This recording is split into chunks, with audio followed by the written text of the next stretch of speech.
With such a large variety of different styles, from the masterpieces of Garden of EToH and the Starlit Archives to freaking Tower of Inception.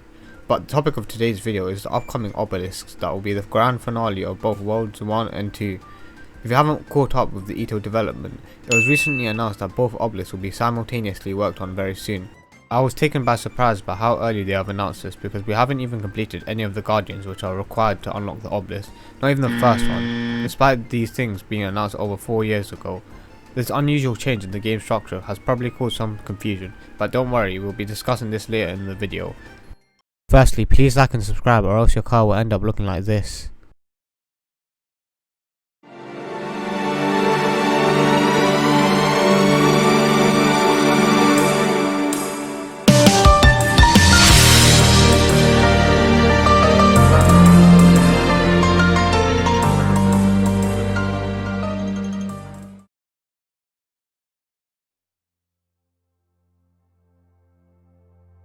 If you've been living under a rock, an obelisk is basically a type of tower in EToH that contains around 30 to 99 floors.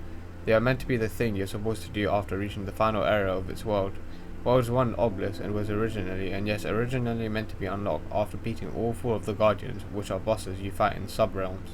Apparently 2 of them are now scrapped, which is quite sad. Obelisks are extremely long and divided into multiple permanent checkpoints and end with a major boss fight. Now you get the gist, so I'll move on to their history.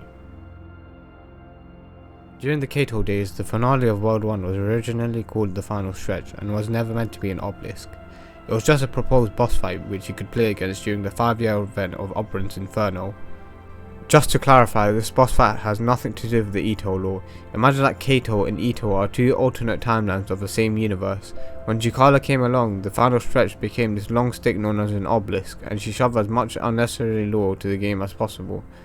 She also called the place the Upper Palace area and made it a penultimate challenge, which probably implies that the boss fight and the obelisk are separate events.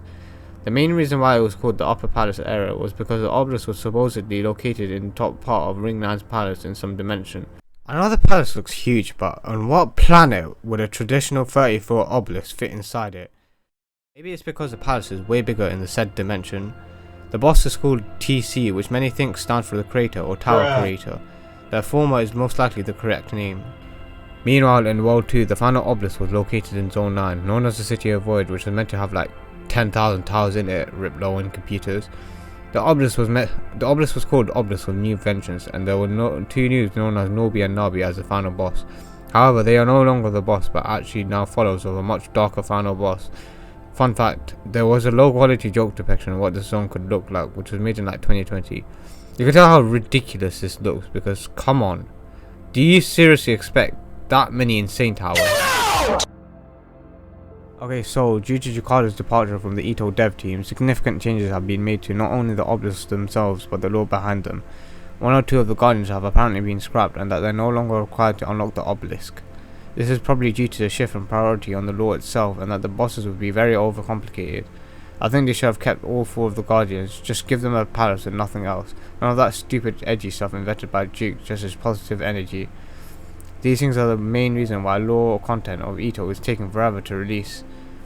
The Guardian in question is called, I'm not going to try and pronounce that, who's some librarian that was meant to be in the Archive of Stars. The 3 symbols next to the obelisk are now removed for some reason, but they look quite cool since they made the obelisk look mysterious and from another dimension. The pillars located on top of the obelisk are also removed, which I originally thought would represent each ring. The obelisk is now called the Obelisk of Hell, and this is what its first official teaser looks like. 10 out of 10 editing, by the way. Which is a cool name and will feature 3 acts that will range from classic to modern gameplay. World's 2 obelisk will be known as the Obelisk of Void and will be hosted by Eternalists, not to be confused with the Citadel of Void, which are completely different things. It will have 50 floors apparently, and will be split up into 5 acts, where Act 5 will be an optional SC difficulty challenge. Nothing else has really changed, unfortunately. Okay, so this is where the interesting part of the video begins. I think that both of these obelisks, especially World 1, will be something completely different to what we expect. Not that much detail has been revealed by both owners, but it is likely that the strange surreal white colour scheme of Obelisk of Hell is still present because the entrance has not been readjusted after Juke left. From the entrance room we can see some of the white colour scheme. This is probably the main colour scheme of the obelisk. There is a sign that says "Not for mortal eyes" on top of the door, which shows that the obelisk is located in another dimension too dangerous for most people. The three symbols which were removed are present on this door. It is likely that the obelisk will have a dark ambient theme based on this room and the music that plays when inside it. There is also a broken Thanos tower in the room and a note by TC saying to leave, which doesn't really mean anything as of now at least. From the ring select, the obelisk appears to be this giant white structure held by white beams, which is definitely not the final design. I doubt the colour scheme and the theme will be throughout the entire obelisk. Perhaps it starts with some varied theme like EToH and then gradually transitions to this ethereal dimension. This is because it would be obviously way too difficult to build with this eye-straining colour scheme. The obelisk will start with gameplay that resembles Tower of Heck and have a similar design to Kohal's later floors. Act 2 will have design or gameplay of Ring 6, and Act 3 may start with zone full quality gameplay all the way to what we have in 2025. After that you'll fight the boss, TC, in a similar way to how you fight Dark Lords in EToH. The obelisk is said to be 2 to 3 hours long, so good luck trying to complete this in one sitting. Obelisk of Void will probably have a purple colour scheme and some spacey void futuristic theme into it.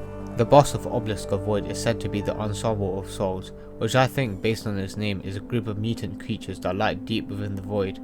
I can't really see anything else about the obelisk due to a lack of information.